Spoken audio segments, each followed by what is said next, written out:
Let's talk about the challenge. I really wanted to have a conversation with you to bring you on and interview you because, I got excited when I saw that you were so engaged and so excited by the challenge, and then also you had successes very early on, like day 2, you had successes. So tell me a bit about that. Okay, so I will share anyone that watches this that you need to be doing Chelena's challenges right now. If you want to blow up your LinkedIn channel, you need to watch this video to the end, and then you need to go sign up for her challenge and or hire her to work one-on-one. Okay, Come so on. please get your life together and do that. All right. I love just a public service announcement. Exactly. Church announcements. So with like day 0, okay, day 0, I was like, oh, I can do this. That's just, pulling our analytics, right? And then day 1, I think I was going strong. But when I got to day 2, which is where the wins came, but also day 2 was just like get hit with a ton of bricks. It was so challenging. It was so hard for me. And even I posted, day 2 had me on the ropes.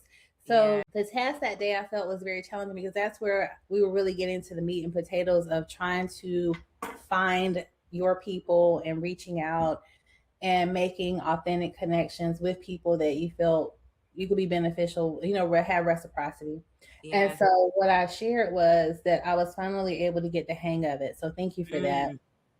And so I successfully messaged, commented, and reached out to 11 contacts, which doesn't sound like a lot, but 11 contacts is a lot of people. It is, especially targeted people, not just randomly picked people. Yes. Tell us about your people. Let us hear a bit about who are the people that you don't have to name names, obviously, but what what's their pain points? But that was hard. So my people are I am a board certified life coach, and I certify, equip, and train Christian life coaches. So in addition to that, I mentor service-based entrepreneurs, so speakers, authors, coaches who want to convert their expertise into digital courses and online schools. So I do VIP mentoring. So my people are people that want to become Christian life coaches, that they feel there's a call in their life to do that. That's A.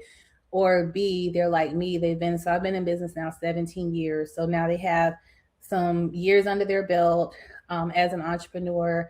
They've done, they basically taken their business as far as they could take it. And now they know that they need to stop trading time for money. And they want time freedom back. They want their business to start working for them. And so there are people that are senior level people in their industry. Maybe they're CEOs or people that are getting ready to exit their industry. They're retiring, and now they're looking at how can I take my expertise and do something with it. Nice. Or they're like me. They're coaches, speakers, authors who are burned out because they've worn 16 different hats in their company. And now they need that expertise to start making money for them while they sleep.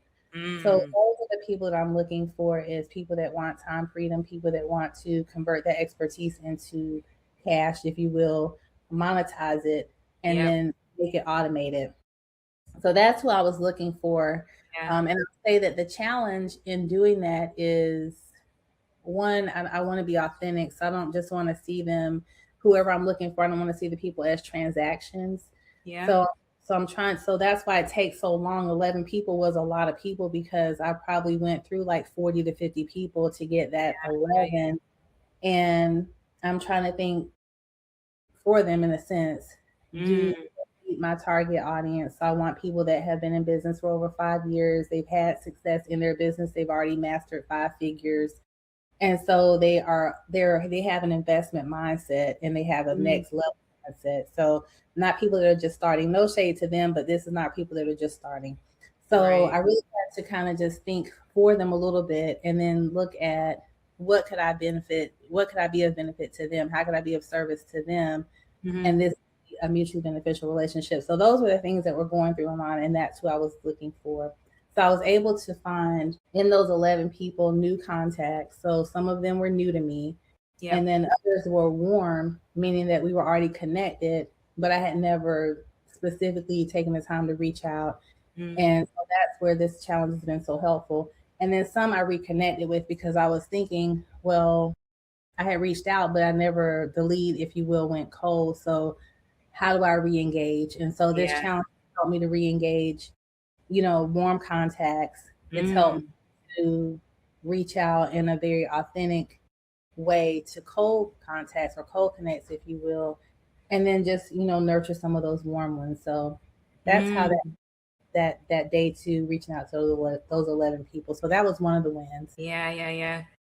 I want to hear about your day 2 win, because you mentioned a discovery call that came. So in all of the difficulty of day 2, there was a win. So yeah, let us hear about that.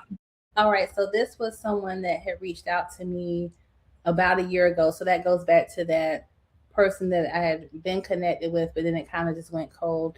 And he had reached out to me about doing some mentoring with his organization. But I did my follow-up, but then he never followed back up. So I said, well, let me reach out and just see, re-engage with him. How are things going? I noticed that he recently had a promotion, and I asked him, how are things in the organization? Congratulations on your promotion, and just tell me what's new, what's going on with you, these days. And are there still some opportunities for me to group coach within your organization? And he shared that his position had shifted, so he was no longer in that position that he had recently spoken to me about. He said, but I actually would be interested in us doing some coaching, one-on-one, personal and professional coaching with you and I. So amazing. I was like, shut the front door. So that was so exciting to go through, basically to go through that challenge of day 2, which was, as I said, on the ropes, and then for him to say, I would really like for us to get together and have a conversation.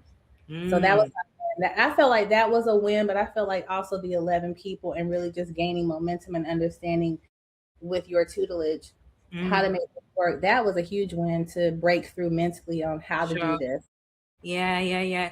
And there's so much to unpack in that, because often we think we need to go and find completely new people, right? Forgetting the connections that we already have that are warm, that already know us, that trust us.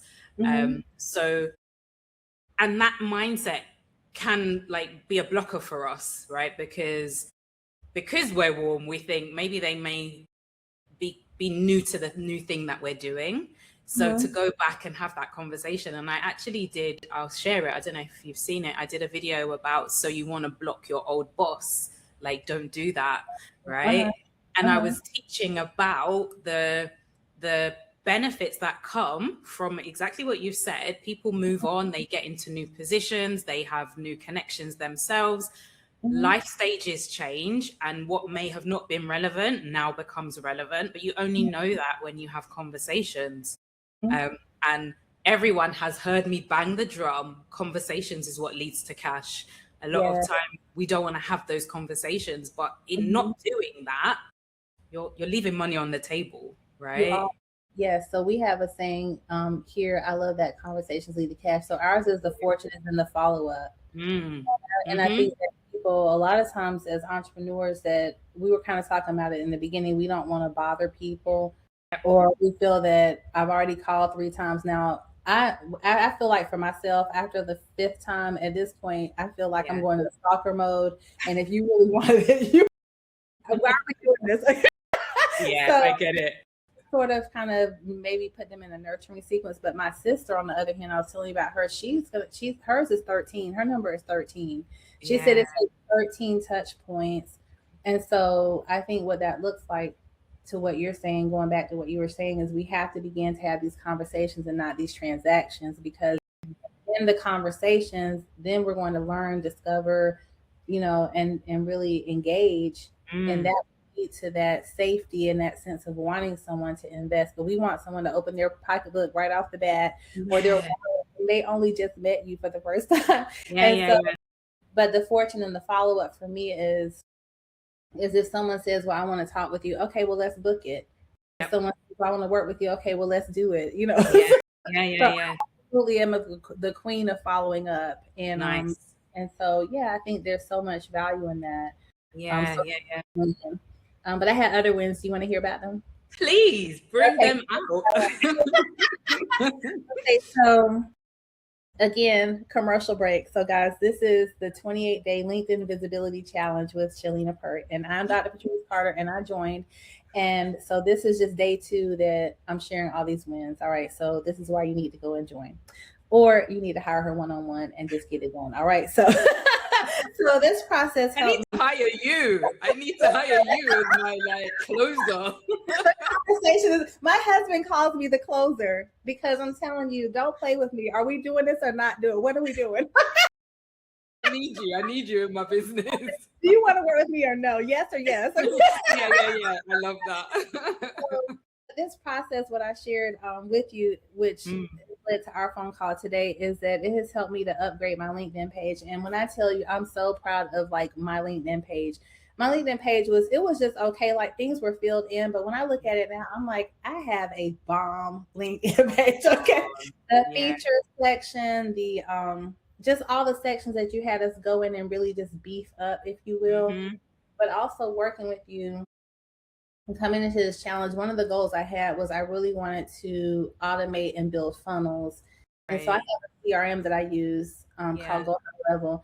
Okay. And one of the things that I have not leaned into, until this challenge, was the funnels, the freemium, if you will, having a way for people to come in and get onto your email list.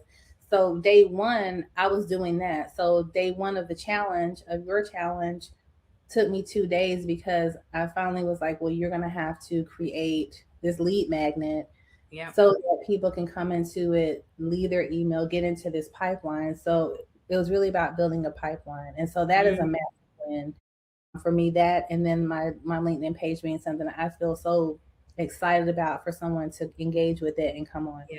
And then the second was where I created a lead magnet specifically for my Christian coaching program, and that I had not done that. And I feel that without you and without this challenge, it would have stayed on my to-do list. But now I had to do it because if people came to my page, but I didn't have anywhere to send them, then now you'd just be leaking, losing. Exactly. And that is not going to happen.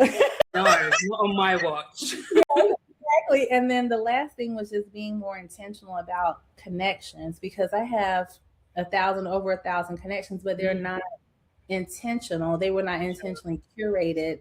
Yeah. And so I really want to go through and just kind of, disconnect. And I do that to a certain extent. I do some auditing, but you have created this environment for us through this challenge where the connections are intentional and they're curated and it makes sense. And there's a in it, and I love that. And so also not only has it allowed me to be more intentional, but how they each have a different focus. So when I go in now, and I feel like day 2 is going to be something that you continue day-to-day process as you're looking for. This doesn't end. This is an ongoing. Exactly. You do it every day. So it's like mining every day. But I begin to think about people in a different focus. I'm looking at my notes. So collaborations, clients, referrals, and partners. So everyone is not really a sale. No. Some people can refer you to someone else. Some people you want to do collaborations and have these amazing opportunities to partner.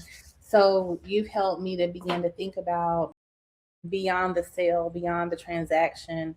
Yeah. Why not this person, and what are the possibilities in what we're doing? Yeah, that relationship building aspect of LinkedIn is so key. And you've called out exactly what I teach. Some people will be amplifiers, some people will be clients, some people will be partners, some people will just be in the back lurking, and that's okay as well. We have to be okay. I speak about something called dark socials, and it's very prevalent on LinkedIn. So especially with LinkedIn, right? Anything that you do is visible on your network. So because of that, people will lurk in the background, right? Okay. And that the name, you can Google it, is dark socials. That's the name that they give to this. Especially when you think of it like a corporate who is considering working with somebody, they don't want their competitor to know that they're engaging. So they sit and hang back, and then you'll get a DM and they're ready to get onto a call, and you're thinking, who is this person? I've never heard from you. I've never seen your name. You get on the call and they're like, yeah, I've been following you for the past 2 years, right? Wow. So there's that thing about continuity, consistency, just keep going, because people are watching, they're paying attention. But when we see we don't have any engagements or nobody's commented, we think, oh, this isn't working.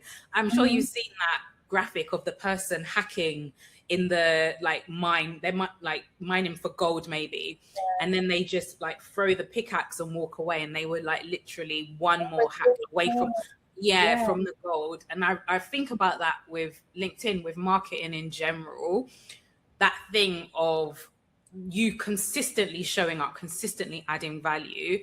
Not everyone has the time, the money, the capacity, brain capacity to move forward with you. But when they are, you're top of mind. You're like the first person. That's so true. That's so true. Yeah. But it goes back to this, again, this 28-day LinkedIn visibility challenge that you've created. And you have so many, gosh, she has so many challenges, courses, one-on-one. Well, I was going to share with you the next thing, right? Because getting visibility is great. The next thing is about the revenue side of things, right? Because if we're just visible, and to your point, like you needed to have your lead magnet to move them into the next stage of the funnel. Having strategic visibility is my goal for us all, right? So we're not just visible because we want to be influencers. So it is about like the next thing is about like, how do we now convert this attention, this traffic into money that hits our bank account? Right. So and you know, the people that we're serving, and this is why like you have the community service content, right, that you're giving free game, right? And then you have the people that are ready to move forward and they want the transformation. That costs. There's a cost for that. So you're kind of meeting people at both ends of the spectrum. So yeah, but yeah, the challenge, I enjoyed putting it together, and the feedback has been really good. And I love that you've taken it with a friend, which again, that's just another tier of accountability, right? So not only from the community, but if you're going to the gym and you're going with a friend, you're gonna go. You're not gonna leave your friend hanging. So right. But I think about what you just shared too, as far as the going from visibility to monetization. Ooh, that might be a good like. Yeah. I think about this. It was an entrepreneurial summit I went to, and one of the women, one of the speakers, she was speaking. She reminded me what you just said. Reminded me, and she talks about how she does webinars. She'll do free webinars. She'll do 4 per month, 1 per week. But the first 3 is just her sharing information, being community, community service, sharing value, true value. And then the 4th is a call to action. The 4th is, okay, she's funneling them into a paid webinar. Sure. She's giving them, giving good value. And then by the 4th one, it's like, okay, but I have a paid webinar coming up. And then she just repeats that cycle. So there's that engagement, and then monetization. So 100% agree with you. Like, we can't just be working on visibility. We have to be working on engagement and then closing. Yeah. I feel we could stay talking forever. I've just thought of one more thing. And then I'm going to give you back your afternoon, where we were speaking about doing things like those webinars, content. Really, it is a gift to you as well. In as much as you're serving others, you now have stuff to repurpose. You have stuff that can, take different formats. There are so many things I've created off of the back of things I created 2 years ago. And now with the new tools that we have, I'm spinning up websites, I'm spinning up apps in Lovable, I'm spinning up things in Claude. It's your intellectual property. Technology has moved on, and you're like, okay, well, let me go back to the thing that I maybe created as a PDF. How can I make that more valuable? So the more that you show up, the more that you give, you receive back tenfold, I believe. Absolutely. In the conversations, I now have a better understanding of objections. What objections do people have when I'm conversing with them? The questions that they have become content, right? So a 15-minute call where someone actually wants to pick my brain. At first I was like, no. But now I realize, this works for both of us. It has to, right? I'm gathering data. I'm starting to see patterns and like stumbling blocks more broadly. So I love that. And I think that's just so powerful. You know, even what you just said as far as like, oh, can I call and pick your brain? Part of that is nurturing. That's a nurturing, because all that person may not join or need, but they're going to be thinking about top of mind again when someone says, well, I need, I really wish I could, you know, my LinkedIn page was better, or I want to have more authority. Like so you're top of mind. Yeah. You know, but let us know, Dr. Patrice, where can people connect with you? Give us your details. Okay. Thank you so much again. This has been a wonderful conversation. Thank you for the opportunity, and I'm continuing on in the challenge. So people can connect with me at www.drpatricecarter.com. So my name is PATRICE. So drpatricecarter.com, and I would love to connect and see how I can be of assistance. Amazing. Thank you so much for your time. Thank you for sharing. Yeah, continue on with the challenge. And yeah, any questions, anything that you need support with, please drop it in the community. I'll do it. Let's do it. Well, have a wonderful day, and I'll see you in the challenge. Wonderful. God bless you. Thank you so much.